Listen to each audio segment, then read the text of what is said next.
right, let's move over to the position where it all starts on offense, and that's the quarterback. They're all ACC second-team quarterbacks. Seth Hennigan returns. They do lose backup quarterback Tevin Carter to Tennessee State, and they bring in freshman Arrington Maiden. For those not familiar with Memphis, can you tell us how important Seth Hennigan is to this team? Yeah, so Seth Hennigan, one of the biggest stories of the offseason, and there have been a lot, and I'm sure we'll touch on all of them, is just the fact that Seth Hennigan decided to come back to be it kind of gets lost, but to be a 4-year starting quarterback at the same college is crazy in this day and age of college football, especially somebody who started as a true freshman, right? It's and somebody, obviously, if you look at how he's done, especially how he did over the back half of last season, he could have had opportunities to go play elsewhere. He certainly could have played at a Power 5 level, Power 4, I guess now. And I think it's pretty amazing that he's decided to come back.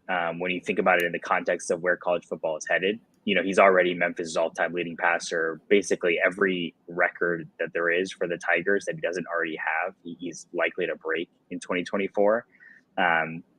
And he's obviously the best returning quarterback in the AAC. If you look, across the country, he's getting buzz as one of the best returning quarterbacks, best quarterbacks, period, in the country. And rightfully so. If you look at how he kind of turned things around, he was playing through injuries through a lot of last season, especially in the first half of the season, things that weren't knocking him out of games, but were affecting him. And after the loss to Tulane, he kind of turned everything around. You look at his stats from then on to the rest of the season, he basically just carried this team. And for him to come back is a huge story, obviously. And I think that they're expecting him to take even another step and kind of cement himself as really one of the best players, period, not only in the AAC, but in all Group of Five. Can you tell us more about early enrollee true freshman Arrington Maiden? Yeah, so Arrington Maiden is still a 17-year-old who they're very excited about. He's come in as an early enrollee, which is something that Seth Hennigan did way back in 2021 when he became the starter. Now, Seth Hennigan started as a true freshman. Obviously, the plan is not for Arrington Maiden to start as a true freshman, but he is somebody that they're excited about. And this has been a place in the past, right? If you look at Seth Hennigan, likely through this year, going to be a 4-year starter. Brady White before that played for 3 years. So this is a place where they like to find guys and develop them and then keep them as their quarterback. And that means if you're somebody who's a freshman, you might get a shot. And once you get that shot, obviously, if you play well, those guys, Brady White and Seth Hennigan, have obviously been very good. But if you play well, you can hold on to this job for a while. And so next year, there's going to be a quarterback competition. Now, obviously, other people are going to be involved in it. Some of them might be the other quarterbacks are on this roster now. They're going to get a quarterback, obviously, in the recruiting class next year. And then you never know with the transfer portal. But he's definitely somebody who could be a future starter. Right now, the interesting part is he's kind of competing with Harris Boyd and Cade Cunningham for that backup quarterback job, which coaches said throughout the spring was kind of an open competition. Now, you would probably expect Arrington Maiden to win it, and you would kind of hope that he wins it, but that's also going to be part of the discussion for next year, potentially, is how those guys do, because they could all be back next season. And so the hope for everybody is that Arrington Maiden or anyone else not named Seth Hennigan is not going to play this year, but he is somebody to kind of watch. We got to see him, obviously, in the spring game for the first time. And then he could definitely play a role, next year in the quarterback competition. How would you describe his style of play? Yeah, he's even Arrington. Yeah, Arrington. Yeah, I mean he stands out because he's pretty tall and he's kind of a wiry, and he's got that frame where he can throw the ball really far. Now, one of the things we saw in this spring game was a throw that might be a couple inches off or something, which is exactly the kind of thing that you think can be fixed. He's got a pretty strong arm, and I think that's something that people are going to be excited about. And he's somebody who when you talk to his coaches from high school, they talk about his mind and how he knows the position. He knows what everybody else on the field is supposed to be doing. And you're talking about, again, somebody who was 17 years old when he enrolled here in college. And so you're talking about a 16 and 17-year-old playing high school football and kind of telling his teammates, you're supposed to do this, and knowing the playbook for other people. So that's something that Ryan Silverfield and Tim Cramsey are obviously going to be excited about here. And that's another situation where if you have somebody in your program who has a year to kind of get to know the playbook, get to know how things work, obviously the hope would be that he would redshirt this year. And and then be ready to go next year with that knowledge as he continues to develop. Because he's already, he's working on his body, obviously trying to get stronger, and I think that's going to be something else to see as he kind of goes through this season and then the next one. Do you think there's any concern with the depth behind Hennigan and the experience of those guys, or? Yeah, I mean, it's a good one because obviously Tevin Carter was the backup last year, like you said, and he's gone. So if Arrington Maiden does become the guy and Seth Hennigan does get hurt and he has to play, then suddenly a true freshman is kind of getting thrown into the fire for a team that is expecting to win almost all of its games. So there's really no margin for error, right? You can't break in a quarterback the way that even Seth Hennigan did when he was a true freshman, where it was like, let's throw this guy into the fire and kind of see how it goes. It would be interesting to see, push comes to shove, what the decision would be there, because there are some other guys. Now, Harris Boyd is someone who's been in the program, and he was there last year, obviously, but that doesn't mean that he has experience playing in a game. So it's hard to say how they would kind of handle that situation. I think definitely there would be concern just because of the caliber of player that we know Seth Hennigan is. So anytime you're going to drop from that, it's going to be hard to kind of project how things are going to go. Well, let's move over to the running game. Would you believe it? The Tigers get another running back into the NFL. Blake Watson signed as a UDFA contract with the Broncos. He leaves some big shoes to fill. How did that room look in the spring?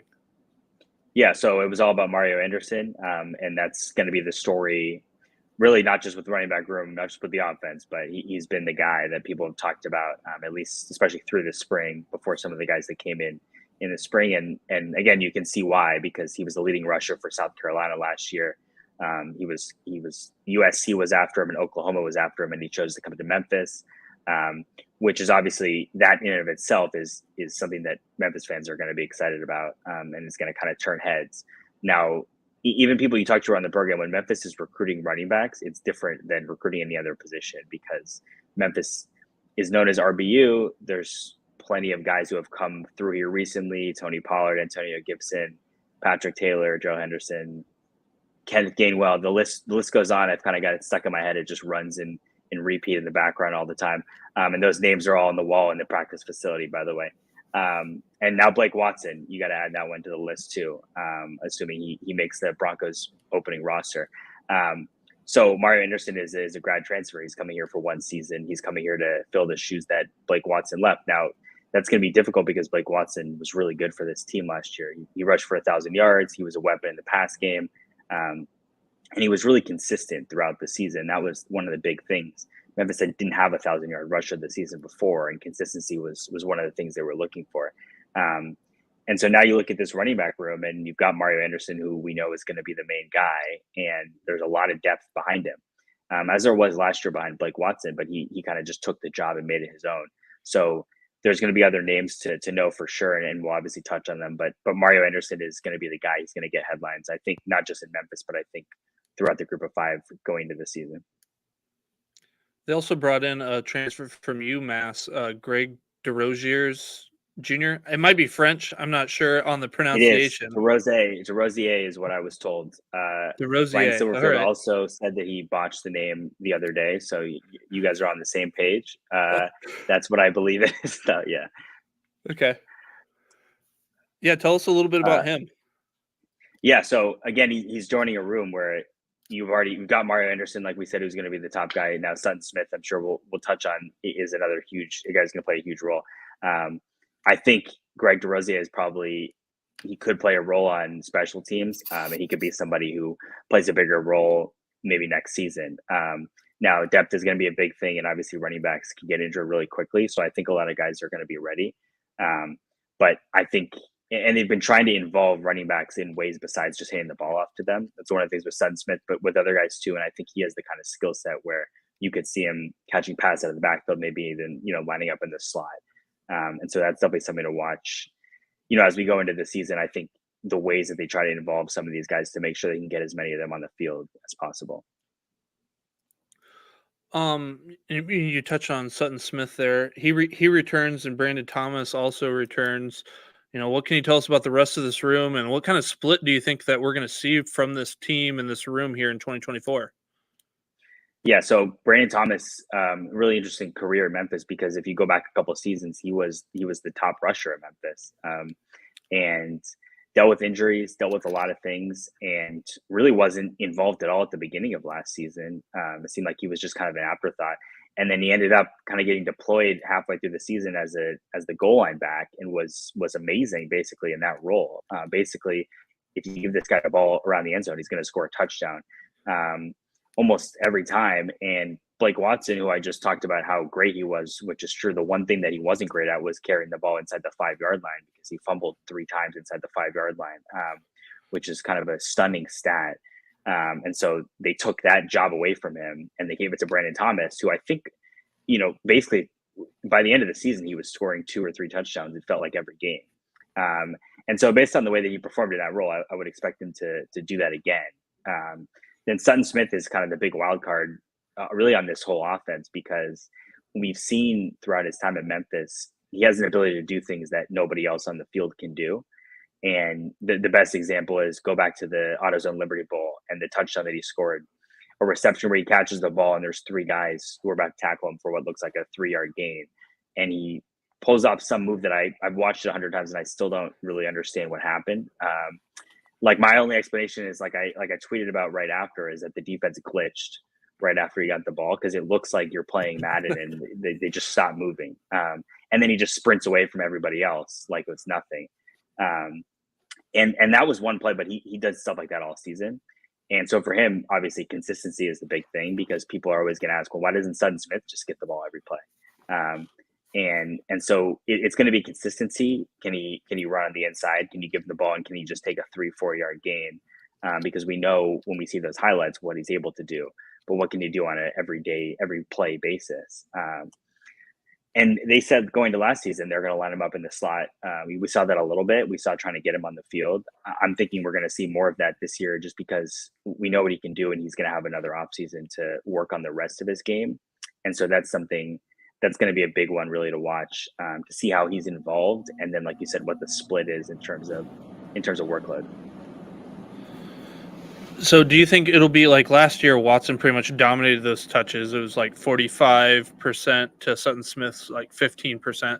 Do we see Mario Anderson just like a 1-for-1 like switch with Blake, like what Blake Watson did, or how do you see that panning out? I would expect at the beginning of the season to basically see Mario Anderson handle that Blake Watson workload. Now the variables are going to be, what does Mario Anderson give them out of the backfield? Because Blake Watson was so valuable as a pass catcher. If they decide that Sutton Smith is a more valuable pass catcher, he could definitely eat into that. And when you're on the field from passing downs, it doesn't mean you're not going to get the ball in a handoff. And so that's something, you could end up being more carries for Sutton Smith, even if those are on what look like passing downs. But I think you would have to think that Mario Anderson will get the brunt of the carries, and then Sutton Smith is going to be involved. And I think that's one of the biggest questions on the offense, is how involved is he going to be, and in what ways is he going to be involved? But yeah, those would be the 2 guys, and then Brandon Thomas around the goal line. I think we'd expect to see in short yardage situations. Moving back to the passing game, the Tigers lose Joseph Skates to graduation, but bring back their top 2 receivers in Rock Taylor and Demir Blakumsa. How did the wide receivers look in the spring? Yeah, that's one of the strongest position groups on the team. Even as we just got finished talking about the running backs, which is another one, which, this is a team that's supposed to be pretty good. So Rock Taylor is, he's at the very least the best returning wide receiver in the AAC. He's going to be a preseason first team all conference guy. You could easily tell me he's going to be the top receiver in the conference, one of the top receivers in the group of 5 for sure. And so he's going to be the top guy. Had a breakout year last year, obviously, and then built on it. We talked about Seth Hennigan coming back and how big that was. Rock Taylor announced around the same time that he was coming back. That's as big of a deal, because he's another guy who easily could have gone to play at a power conference level. And those 2 guys have played together for 4 years now. So they've developed together. Rock Taylor, like I said, has gone from being a guy who was kind of just in the mix to being like the 100%, this is our number 1 receiver. And now he enters the year with those expectations. And then Demir Blakumsa was a guy who played really well last year as a transfer, and was one of the top receivers on this team, and can do a lot of different things. So how is he deployed? Because he was good in the slot last year. Will he continue to play there? And then you've got Kobe Drake coming back, who is another one of the contributors last year who also plays in the slot. So it's going to be interesting to see how, those snaps are kind of how they go, because Kobe Drake and Demir Blankenship can do similar things. On paper, those are going to be the top 3 receivers. But I think you're going to see guys move around a lot. You're going to see a lot of different bodies in there, kind of alongside Rock Taylor, who's going to be the consistent threat, both, short, medium, and then obviously big plays down the field. We saw that last year. And yeah, I think this is a really strong group. I think there's a lot of potential for guys to win opportunities behind those 3 guys during training camp, both transfers and some guys that have come in, because there are going to be opportunities to be on the field. Because we saw somebody like Kobe Drake last year, who was kind of 4th or 5th on the depth chart, make a bunch of huge catches on 3rd downs and throughout the game. So it's going to be interesting. That's one of the positions to kind of watch throughout summer and fall practice to see how the pecking order plays out. You mentioned that they brought in some transfers. They brought in Jacoby Banks from Houston and Jair Shorter from Auburn, formerly of North Texas as well. What can you tell us about those guys, and maybe what kind of role they can play in 2024? Yeah, both those guys were impressive during the spring, and I think that they're both in line to play significant roles. Like I said, when you run as many plays and you score as many points as Memphis did last year, there's a lot of opportunities for everybody to catch passes, not even if you're not the number 1 guy at a position on the depth chart. And like you said, those are the 2 guys, I think, from a transfer perspective, that we would expect to see play a significant role. And then the other kind of wild card is Keontae Henry, who's a 4-star wide receiver, who wasn't here in the spring but is coming in the summer, and he's one of the highest ranked recruits in Memphis history. So it was a big deal that he signed here, that he decided to come here, flipped his commitments a couple of times before he signed with Memphis. And this is a place that, as we go through these positions, this is a place that has not played a lot of true freshmen in the past couple of years, with the obvious outlier being Seth Hennigan as a freshman quarterback. But I think that Keontae Henry is someone who, if he comes in and impresses right away, and like we said, there's going to be opportunities, he could kind of play into that mix this season. Obviously, he's somebody who they expect to play in the next couple of years, but it'll be interesting to see how he kind of fits in this year. Memphis returns their starting tight end, Anthony Lansfear, who ran the 3rd most routes on the team last year. If you were to describe the tight end usage for this offense to somebody who's never caught a game, how would you describe it? Yeah, super important on 3rd downs, and really important in the red zone, which is like, yeah, this is what a tight end is, right? I mean, that's how it goes. Now, when Caden Prescorn was here last year, he was kind of a superstar player, and we're seeing obviously what he's able to do now at Ole Miss. So when you have a player like that, you're going to have to use him in as many ways as possible. And then around in the red zone, they used a lot of different guys, and Brennan Doyle caught some touchdown passes as a guy who came in the red zone. They like to use multiple tight ends when they're down there close to the goal line. But I think Anthony Lansfear is another guy, like we talked about with Rock Taylor, maybe not to the same extent, but he's developed a lot throughout his time here. And I think with all those guys coming back, he's somebody who's going to play a pretty big role, obviously, going into the season. With the exception of last year, the tight ends have been able to grab like 7 touchdowns a season. Like you said, they get a lot of work in there in the red zone. Lansfear only had 3 last year. Do we see more of that red zone work for him here in 2024? We could. I mean, I think I would expect his stats to be higher this year than they were last year. I think that, again, the relationship with him and Seth Hennigan grows. Last year was his first year as a starter, playing a really significant role. But like I said, Brennan Doyle is someone who's, he's going to be involved. And if they find it, like we saw with Brandon Thomas, if they find something that works in the red zone, whether it's a pass catcher or a running back, they're just going to keep going to it until somebody stops it. And if you can carve out a role for yourself on a team, you got to do it anyway. So if somebody else is able to come in and do that, it wouldn't surprise me. But yeah, I would think across the board, I would expect his stats to be higher. Just the way this offense is going to kind of develop going to 2024. All right, so between like Doyle and Lansfear and this whole tight end room, how did it look in the spring? Yeah, I mean, I think that it's one of those rooms where they pretty much look exactly the same as last year. So every single person now things are obviously going to change, and you never know with injuries, but you expect they're all going to have the same role they had last year, except for they should all be better. And I think that the coaches, that's the kind of way that they talked about it, of like, we brought back the same guys. Everybody knows what they can do because we saw it last year. Everybody should be better because we've had a year to get better.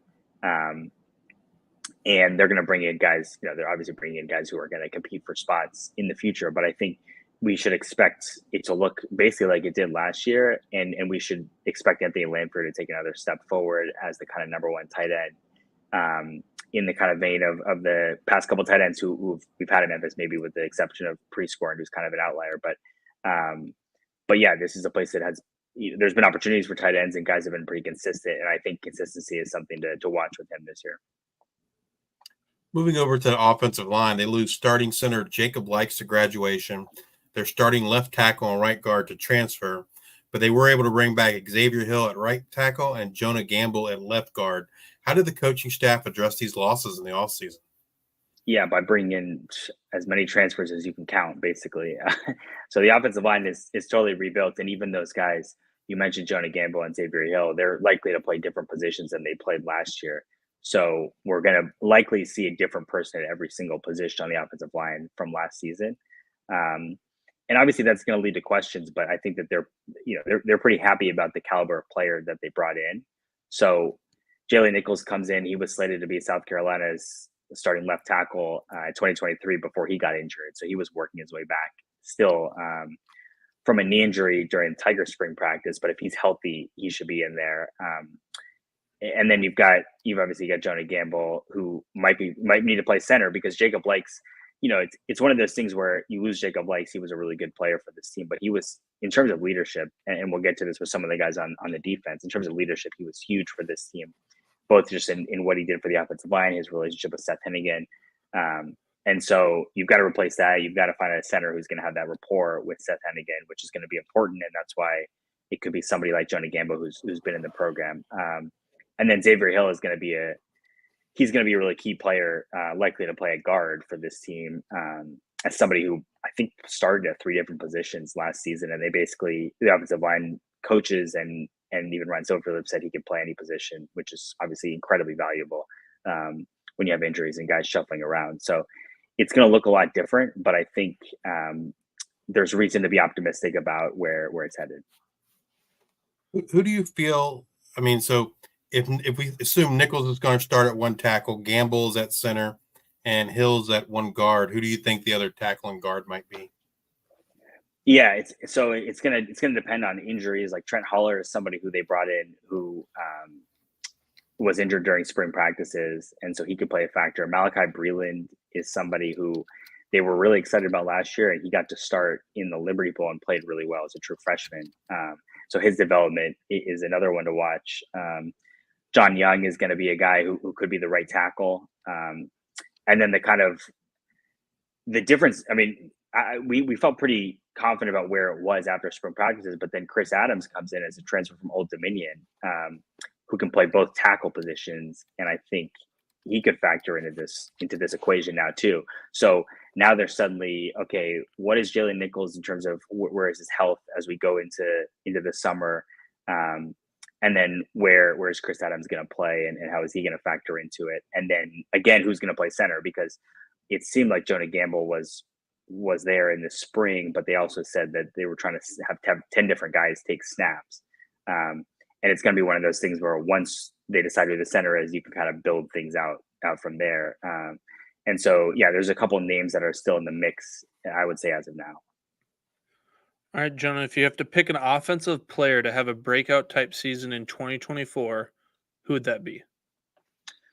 I'd have to go Sutton Smith. I mean, I think for all the reasons I talked about before, I think he's somebody who has as much natural talent as anybody we see out here on this roster, especially on the offensive side of the ball. And he's just a highlight reel kind of player. Everything he does, every time he touches the ball, you got to stop what you're doing and pay attention because he might just reel off a 60-yard touchdown out of nowhere.